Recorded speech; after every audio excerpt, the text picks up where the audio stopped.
আমার নবীর হাদিসে আছে, তিনটা জিনিস দেরি করিও না। কোন লাশ যখন জানাজার সামনে আসবে, তাড়াতাড়ি জানাজা পরে কবর দিয়ে দাও। ওই সামনে নিয়ে বক্তব্য দিও না। কথা কয় না, আছে না নাই? আমরা লাশ সামনে নিয়ে মোটামুটি 10-12 জন বক্তব্য রাখি, হুরুস্তু লাশের শান বলি। লাশের উপর যে কি কষ্ট হচ্ছে এটা আমরা বুঝি না। তো লাশকে সামনে নিয়ে বক্তব্য দেওয়ার প্রবণতা বন্ধ করতে হবে। এতে মুর্দার কষ্ট হয়। ওনার কারাগার থেকে উনি বের হয়ে গেছে, দুনিয়ার কারাগার থেকে।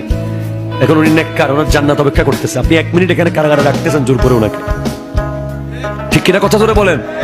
এরপর অনেক সময় আমরা দেখি বিদেশ থেকে কে আসবে 8-10 ঘন্টা ফ্রিজে। কেন না? বাস ওনার জন্য এসে দোয়া করবে।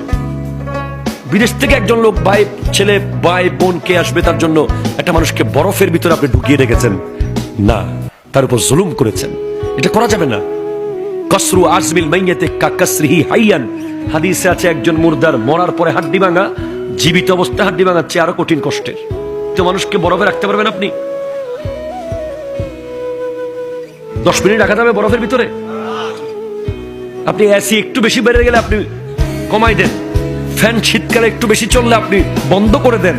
আপনি একটা লাশকে ঘন্টার পর ঘন্টা বরফে রাখেন, আপনি জুলুম করেন। কথা জোরে বলেন না, এগুলো করবেন না।